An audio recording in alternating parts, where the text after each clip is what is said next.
Well, hello, good afternoon, and thanks for joining us today. Today's is our first episode of the series Where Has Peace Gone? And I'm here with my fellow friend. Josiah, Annunciacion. yeah, we are religious studies students here at Burman University, both second years. Yes. And I want to introduce our good friends and fellow classmate, speaker for tonight, Enrique Machuca. Enrique, how are you? Thanks for coming out. Oh no, thanks for inviting me. It's a pleasure to be here. Thanks for organizing all this. Yes. So Enrique, can you please tell us a little bit about yourself? So I'm a second year Burman student. I'm studying religious studies. A little bit about me. I enjoy doing outdoor activities, going camping, playing soccer. I enjoy eating food, trying different types of foods, and I enjoy studying the Bible. That's something I find a passion in. Awesome. Very active young man here with us today. Right on, man. So we are going to be speaking and sharing with our friends online, where has peace gone? Obviously, peace is a very important topic today when we hear the news and everything that is surrounding us. Mm-hmm. So I'd like to start with the first question. What is peace? What is peace? So, peace, when you go to the dictionary defines peace as a state of tranquility, quietness, calmness. It also mentions its freedom from civil disturbance, no wars, no riots, no rebels in the country.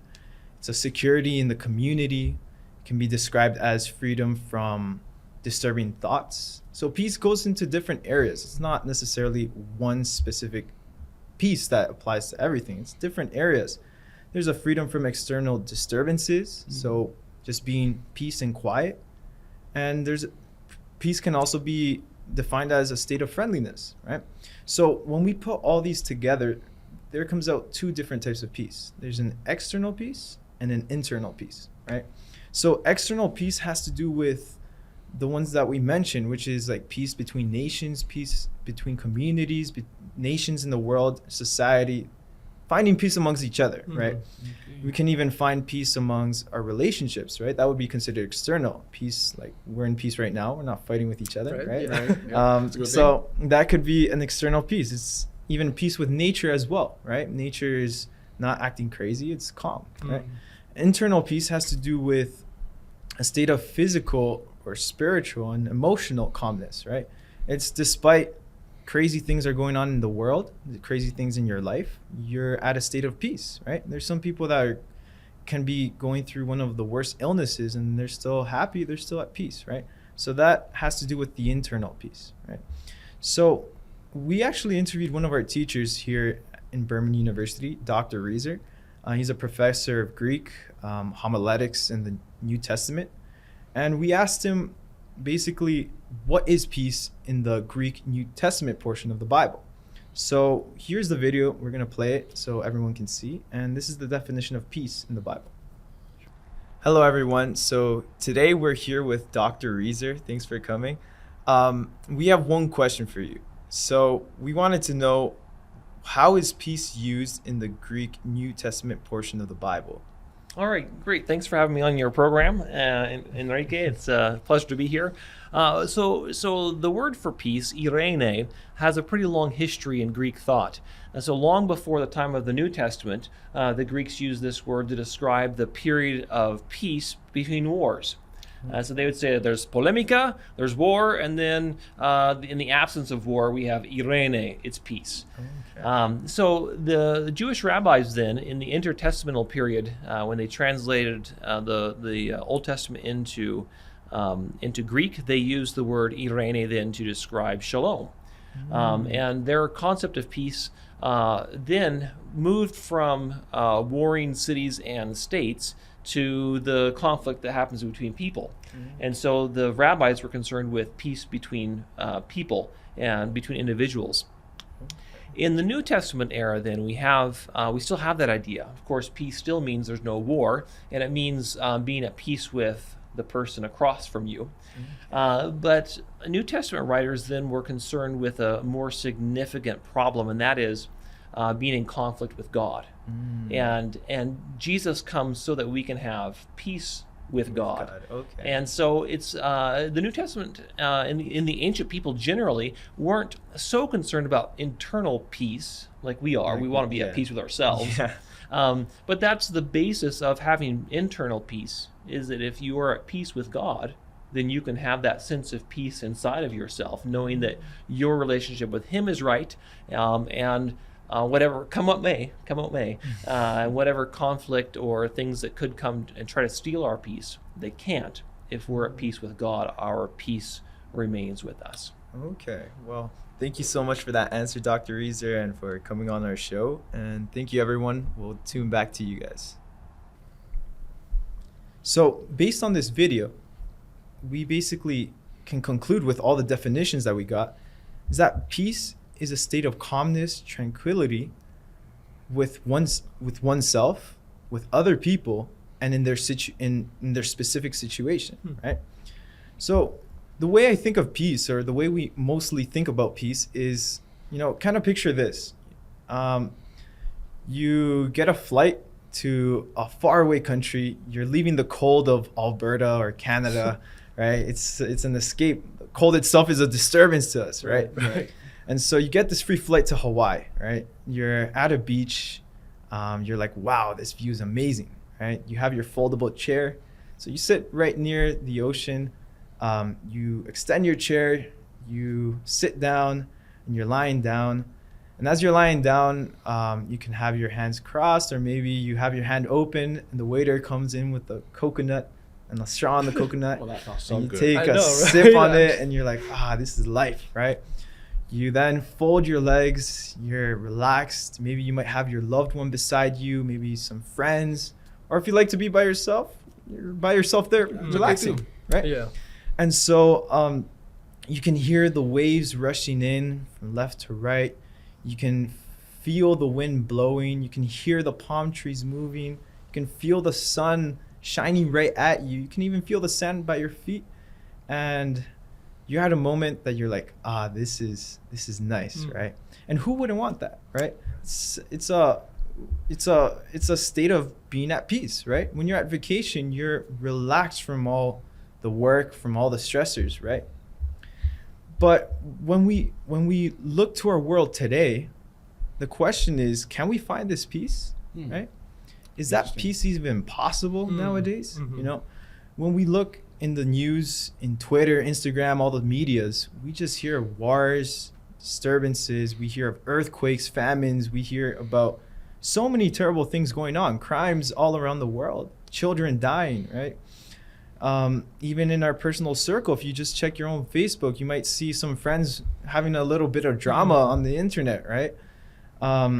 There can be life-threatening illnesses that come out of nowhere. There can be heartbreaks, betrayals, disappointments. You can even feel lonely, right? And even in this vacation picture that I showed to you guys, you can find disturbances there. Maybe the food isn't that good. Maybe there's a random person that just ruins your whole day. Maybe it starts raining out of nowhere. Exactly, right? The world is too unpredictable. So to Right. find exactly, peace, you know. exactly. So the question is it even possible to obtain this peace, right? And so, me personally, the way I went into looking for this peace is through the Bible. The Bible has been proved time and time again to be a reliable source. It's been proved through archaeological evidence that, the scriptures that they found back then are the scriptures that we are reading today. It's been tried and it's been proven to be trustworthy. Many people have tried to eliminate the Bible, and after thousands of years, it's still here today, right? And so, Right. as the Word of God, we look to the Bible, and I looked to the Bible, and we found a definition there, right? In John 14:27, it says, "Peace I leave with you, my peace I give to you." And this is Jesus speaking. "Not as the world gives it, do I give to you. Let not your heart be troubled, neither let it be afraid." So here, Jesus is talking about a peace, right? He's talking about a peace that he wants to give to his disciples. And so the interesting thing is that he says, "My peace I want to give to you, not as the world." So here Jesus is specifying his peace. It's a different one from the world. It's a unique one. It's one and only, right? So yeah, you're what I'm getting from this is that Jesus here is now presenting a new kind of peace, something that maybe we have never even heard of. Because I guess time and time again, we have tried to make our own peace in our lives. But Jesus knows he's well aware that we have failed all throughout history, right? And so the question is, what is Jesus's peace that he's presenting here? And how is it different from the world's peace that he's talking about? Could you elaborate that for us? Yeah, for sure. So on the verse that we saw, we saw three things. You know, peace. There's two types of peace: the peace of Jesus and the peace of the world or society, as we see it. The second one is the peace that Jesus wants to leave to his disciples. He wants to give it, right? He doesn't want to keep it to himself. And the third point is that peace has to do with your heart, has to do with fear. He says, "Don't let your heart be troubled. Do not let it be afraid," right? So the peace of the world, as we see it, is basically the way the world sees peace or society is that it's an absence of disturbances. So, for example, the rich person, he has money and his family's okay. You know, he has a nice house, a nice car. That's the ideal that we see it, right? Things such as peace with others, we see it as something good, right? And it is good. Peace through having a good job, stability, that's something as we see as peace, right? And so all these things I mentioned are a good way of having peace, and it's something that we should all pursue. But the question is it a complete peace? And if, well, the answer I give is that it's not a complete peace. And why is that? Well, what happens when things become lost, or when, let's say, the rich man, he loses his family? Can his money buy him peace? Can his house, his big mansion, his nice cars provide him peace? I don't think so. When a healthy person, let's say, lives a healthy lifestyle, but in his genes, his family has a disease that's been passed on through generations, can his lifestyle provide him peace through all that? Can having a good job provide peace when you lose it? No, it's not there anymore, right? So when external disturbances hit, both external and internal peace are affected. And so the question of the matter is, then where can you find that peace that can help those situations? And so this is where the peace of Jesus comes in, right? He says, "Come to me, all you who labor and heavy laden, and I will give you rest." Jesus offers a rest. And why does he offer it? Because it's what he experienced while he was here. It's that peace of God that he got when he was with God, right?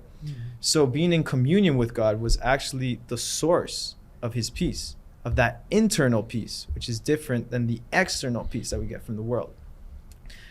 Isaiah 26 verse 3 mentions that you will keep him in perfect peace, whose mind is stayed on you, because he trusts in you. And this is, I think, what Jesus lived in his life, right? He lived a life, the Bible says that he prayed every morning and night. Prayer is you talking to God, laying out your heart openly to him, and basically trusting him that he will be with you throughout the day, right? He looked to do things that please God and not his own. He was not selfish at all. He always looked to see what God saw was best, right? And that communion with God is the source kind of his peace. It's where he found that peace. So being at peace with God resulted in having the peace of God, right? And having God as the ruler of his life was the solution to his troubles, his panics, his anxieties. And it's the solution to when we feel guilt, shame, loneliness, betrayal, heartbreaks. And the biggest solution, the biggest one being sin, our mistakes, our past.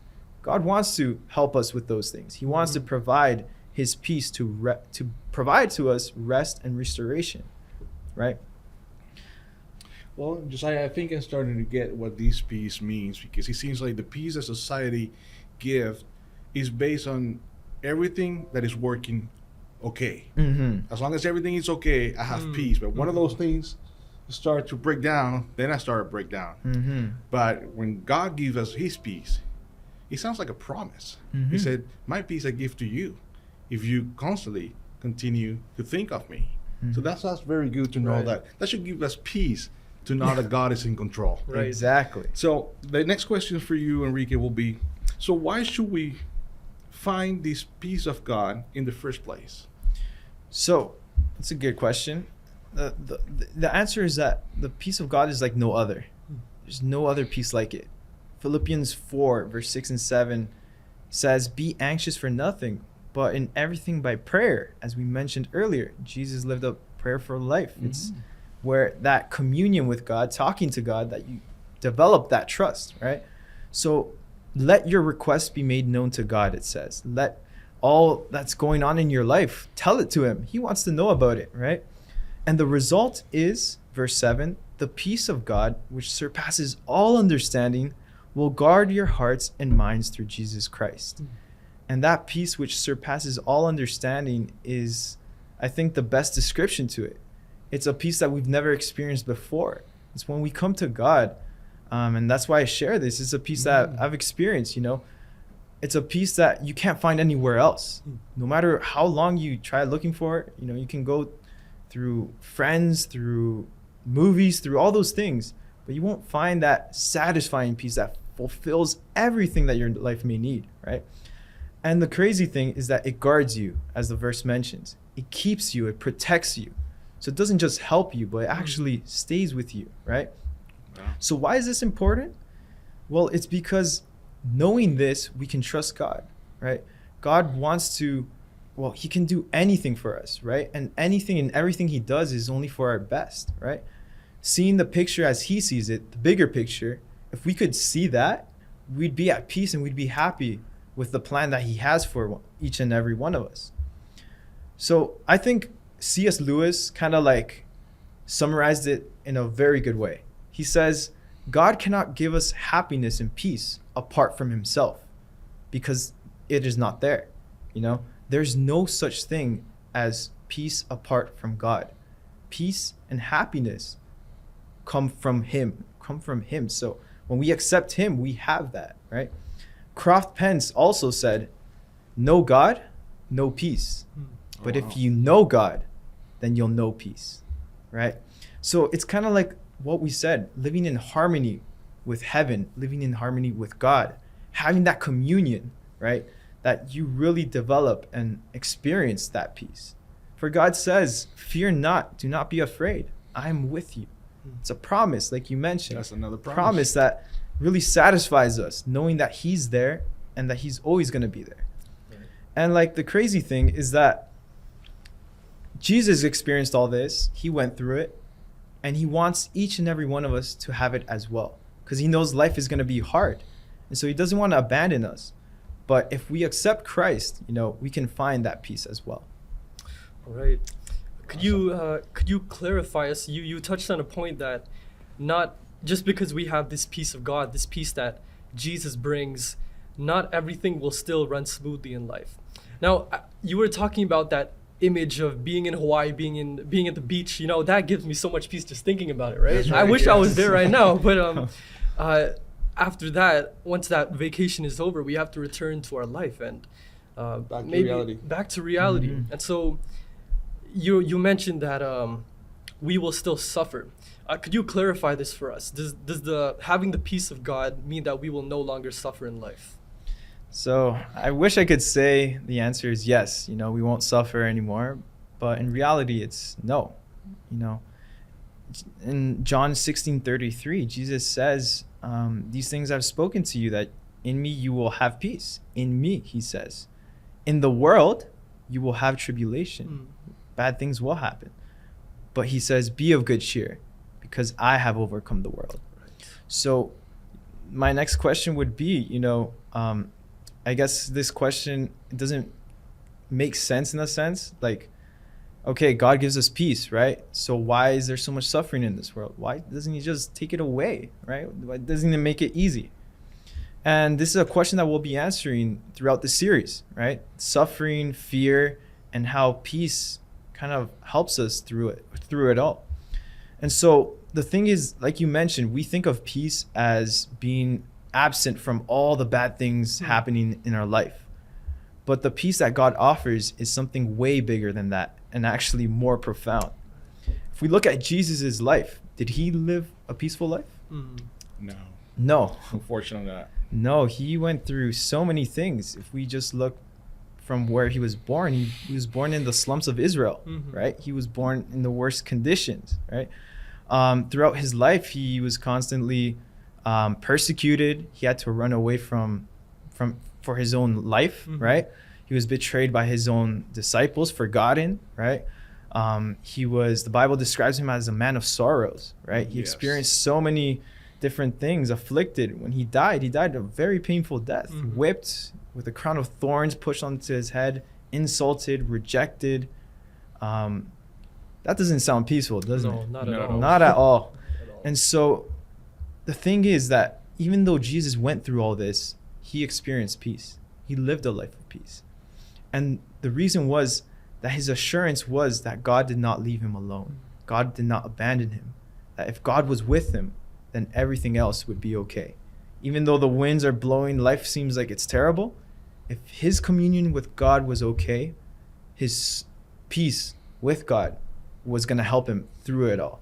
And that's the peace that he wants to give us. That's why he says, my peace I give unto you. This is the peace I want to give to you today. That's what Jesus tells us. And so the way I see it, because applying it to a practical, way to us today, where can we find this? It's so hard with everything going on throughout this whole pandemic, Mhm. right? Wars, we don't know what's going to happen, right? How can we find peace? It's almost like a restless sea. And if we apply to a more personal level with my relationships, with what I'm going through, with my family problems, how can I find peace through it all? It's like a sea that's, picture this, our life is kind of like a boat. We're in a restless ocean, waves blowing, winds blowing, waves rushing. There's a storm, rain falling. And you're trying to hold on and make sure that ship doesn't fall. You're trying to keep that peace, or you want that peace, but nature is like, nope. Mhm. It's just blowing everything at you, right? And so the question is, how can you find control through it all, right? And a story of Jesus himself and his disciples, they went through a storm as well. While they were out in the sea, Jesus was sleeping, and the disciples, they experienced a whole storm that hit their boat, and they were trying to control. They tried grabbing the sails, they tried grabbing the boat, but nothing they can do can stop them from sinking, right? They were bound to sink. Mhm. But their solution was that they gave up. And it's kind of like contrary to what we learn in the world. We're like, oh no, keep going. But where they gave up was honestly what brought to them that peace, right? Mhm. They gave up and they're like, we can't do this, right? This is too much. Mhm. And they went to Jesus and said, save us, Lord, right? And when Jesus woke up and brought a calmness to the whole situation, you can see that that's the peace that Jesus wants to offer to us today. That even though we're going through the storms of life, right? Things that we can't even control, we try everything we can do to keep everything at peace, but we just can't. When we go to Jesus, he offers that peace of God, and that's the peace of God. Peace that brings calmness amid the storms that we face every day. And it's a peace that's different from the world. It's a peace that works. Mhm. And so the question is, how can we have this peace, today? Where can we find it? Where can we keep it? How can we keep it? And are there even things that can possibly take it away once we have it? Like, how is it possible to maintain that peace every day? Mhm. So that's what we're going to be talking about in this series, right? The whole issue of where has peace gone? All right. Well, there you have it, folks. We're on our first episode of this Where Has Peace Have Gone? And I hope you enjoyed it. We invite you to come back for next episode. We're going to have another amazing guest speaker. And the episodes on this peace series is to give us peace. Whatever is going in the world, whatever is going in your life, believe and be convinced that peace is achievable. Thank you very much.